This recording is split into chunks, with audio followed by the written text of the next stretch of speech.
एक मछुआरे ने मछली को जाल में फंसा करके पकड़ा, उसके पेट को चीरा, अपने उस मछली के मांस को विक्रय कर रहा था। इतने में जरा नाम का व्याधि वहां पर मांस लेने के लिए आया। तो उस मछुआरे ने कहा कि देखो, मछली के पेट से लोहे का एक छोटा सा कण है, ले लो, तुम्हारे लिए तुम्हारे काम आएगा, और इसको अपने तुम्हारे बाण के में आगे लगाने के काम आएगा।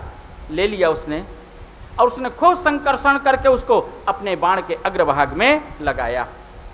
भगवान श्री कृष्ण सब कुछ जानते थे।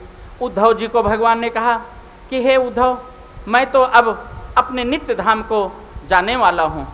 वहाँ पर देवताओं ने आकाशवाणी किया कि हे भगवान, आपका कार्यकाल पूरा होने वाला है, आपका कार्यकाल पूरा होने वाला है, और आपके इस कार्यकाल का समय मात्र रह गया 7 दिन, और 7 दिन में कोई काम अधूरा हो उसको पूरा कर लें, और आपको आज के 7वें दिन जाना ही पड़ेगा। मृत्यु लोक को छोड़ के अपने नित्य धाम को, गोलोक धाम को जाना पड़ेगा। भगवान ने उद्धव जी को समझाया और कहा, उद्धव, मैं अब अपने नित्य धाम को जाना चाहता हूं। उद्धव जी रोने लग गए। कहा, हे गोविंद, हे अच्युत, मैं आपका बाल सखा हूं, कभी भी आपसे अलग नहीं रहा हूं, आप मुझको छोड़ करके जा रहे हैं, मैं आपके बिना कैसे रहूंगा। उद्धव, मेरी बात सुनो, मैं आपको ऐसा शाश्वत ज्ञान दिए देता हूं, उस ज्ञान को प्राप्त करके मेरा वियोग जन संताप तुमको पीड़ित नहीं करेगा। तुम यहां से चले जाओ प्रभास क्षेत्र, और प्रभास क्षेत्र से होते हुए तुम चले जाना कुरुक्षेत्र, और कुरुक्षेत्र से होते हुए पुष्कर, पुष्कर से कुरुक्षेत्र, और कुरुक्षेत्र से होते हुए बद्रिका आश्रम को चले जाना। वहां पर तुम्हें विदुर जी मिलेंगे। विदुर जी को मेरी विभूतियों का अर्थात मेरे भागवत धर्म का ज्ञान करा देना, भागवत ज्ञान करा देना।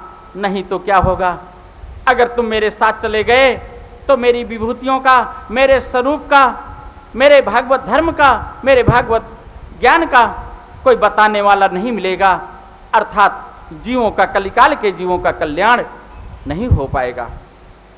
उद्धव जी रोने लग गए। भगवान ने बहुत कुछ उनको ज्ञान दिया। उद्धव जी वहां चले गए। भगवान एक अस्वस्थ वृक्ष के नीचे, अस्वस्थ कहते पीपल को, पीपल के वृक्ष के नीचे भगवान जंगल में गए हैं, और वहां जाकर के भगवान ने चरण में चरण करके भगवान लेटे हुए थे।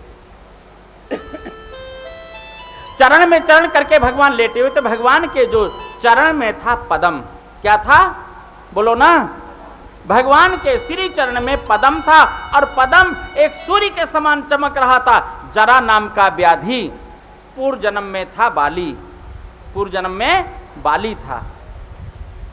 ये दुनिया को भगवान ने बताया, मैंने बाली को मारा तो बाली ने मेरे को मारा, इसलिए किसी जीव की हत्या मत करो, किसी को सताओ नहीं, किसी को पीड़ा मत दो, किसी को कष्ट मत दो।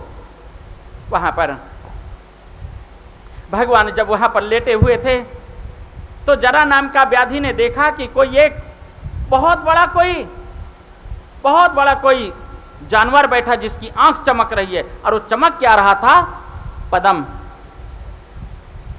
उस जरा नाम के व्याधि ने उस चमकते हुए जो भगवान का पदम था नेत्र समझ करके बाण का अनुसंधान किया, और वो बाण जाकर के भगवान के श्री चरणों में लग गया। पर उससे पहले, बाण लगने से पहले ही एक दिव्य विमान आया था, और दिव्य विमान में बैठ करके भगवान चले गए थे। भगवान का जो वास्तविक स्वरूप था वो चला गया। भगवान का 2 in 1 एक रूप वहीं पर रहा। तो उन्हीं चरणों में बाण लगा, और जरा नाम के व्याधि ने जब निशाने के अनुसार वहां पर गया तो पेड़ के नीचे पड़े हुए थे भगवान, और भगवान के चरण को देख करके उसने पूरी द्वारिका में शोर मचा दिया।